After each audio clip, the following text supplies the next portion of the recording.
नमस्कार, आप सभी का स्वागत है। हिंदू धर्म के प्राचीन ग्रंथ गरुड़ पुराण, विष्णु पुराण, अग्नि पुराण आदि ग्रंथों में कलयुग का वर्णन किया गया है। कलयुग में स्त्री और पुरुष का व्यवहार कैसा होगा, इसका विस्तार से वर्णन मिलता है। आज का मनुष्य यदि इन ग्रंथों में किए हुए कलयुग के वर्णन को पढ़ेगा तो वह भयभीत हो जाएगा। कलयुग का जो वर्णन भगवान श्री कृष्ण ने हजारों वर्षों पहले किया है, यदि आज के समय में देखेंगे तो एक एक शब्द सच साबित हो रहा है। जैसा कलयुग के बारे में कहा गया है वह पूरा का पूरा सच है। स्त्रियों के विषय में जो भी बातें कही गई है उनका एक एक शब्द सच होता दिखाई दे रहा है।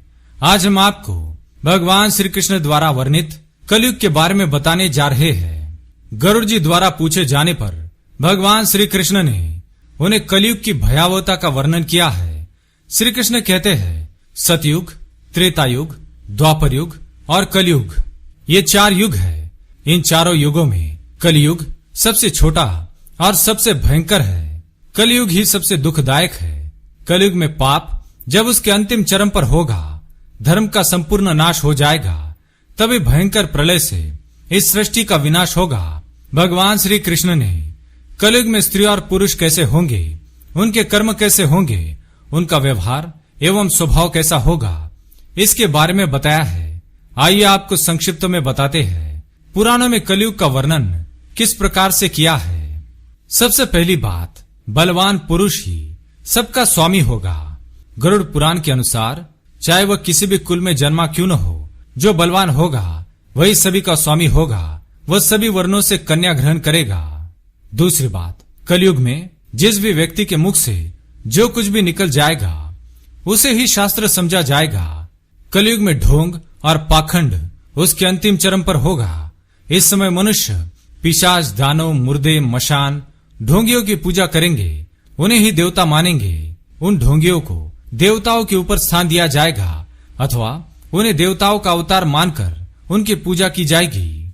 तीसरी बात, कलयुग में उपवास, व्रत, दान, धर्म, तप आदि प्रकार के कार्य लोग अपनी इच्छा के अनुसार करेंगे। कोई विधि का पालन नहीं करेगा। उपवास एवं व्रत में लोग किसी भी चीज का सेवन करेंगे। चौथी बात, कलयुग में थोड़ा सा ही धन प्राप्त करने पर लोगों को धनवान होने का गर्व हो जाएगा। मनुष्य धन का उपयोग दिखावे के लिए करेगा। हर कोई स्वयं को धनवान दिखाने में लगा रहेगा। पांचवी बात, जो पति धनहीन होगा अथवा जिसके पास पैसा नहीं होगा उस पति को स्त्रियां छोड़ देंगी।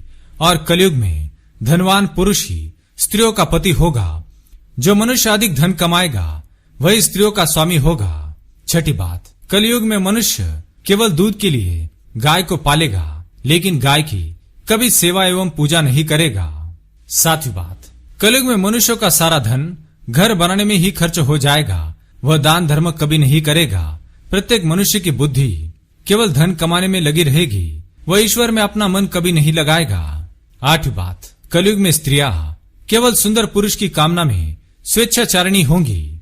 वह सुंदर पुरुष की राह में वह शास्त्र, दंड, धर्म किसी को नहीं मानेगी। सभी स्त्रियां पापी तथा व्याभिचारी पुरुषों से ही प्रेम करेंगी। सदाचारी और धर्म के पथ पर चलने वाले पुरुषों से सभी स्त्रियां द्वेष करेंगी। नवीं बात, कलयुग में मनुष्य को अन्याय करके धन प्राप्त करने में आनंद महसूस होगा। उन्हें दूसरों को दान करने में अथवा दूसरों को भोजन कराने में सुख की अनुभूति नहीं मिलेगी। 10वीं बात, कलयुग में मनुष्य एक एक दमड़ी के लिए स्वार्थ करेंगे, किसी को एक दमड़ी की भी सहायता नहीं करेंगे।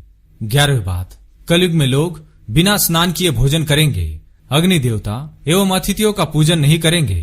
कलयुग की स्त्रियां विषयालोलुप, छोटे शरीर वाली, ज्यादा भोजन करने वाली, कम संतान उत्पन्न करने वाली और मंद भाग्या होगी। वे दोनों हाथों से अपने सिर को खुजलाते हुए गुरुजनों एवं पति का अपमान करेगी। कलयुग की महिलाएं अपना ही पेट पालने में तत्पर तथा गंदा रहने वाली, कड़वी वाणी बोलने वाली और झूठ बोलने वाली होगी। कलयुग की स्त्रियां दुराचारी पुरुषों की इच्छा रखने वाली और पराय पुरुषों के साथ स्वच्छंद होकर विहार करेंगी। कलयुग में योग, तपस्या और सात्विक भोजन के अभाव से लोग छोटी आयु में ही मृत्यु को प्राप्त करेंगे। कलयुग का अंत समय निकट आने पर महिलाएं 7-8 वर्ष की आयु में ही गर्भवती बनेगी और 12 वर्ष की आयु में ही उनके बाल पक जाएंगे। कोई भी मनुष्य 20 वर्ष से अधिक जीवित नहीं बच पाएगा। जब अल्पवृष्टि होने लगे, सभी खेत अनाज उत्पन्न नहीं कर पाएंगे। सूर्य अधिक तप्त और उष्ण होंगे। सभी फल रस से रहित होंगे और हर तरफ केवल शमी के पेड़ ही दिखाई देंगे। तो समझ लेना चाहिए कि अब कलयुग का अंत निकट आ चुका है। तो दोस्तों, इस प्रकार से हमारे पुराणों में कलयुग का वर्णन किया है। क्या आपको लगता है आज के समय में बिल्कुल ऐसा ही हो रहा है? तो कमेंट में जय श्री कृष्ण अवश्य लिखें। साथ ही चैनल को सब्सक्राइब करें। धन्यवाद।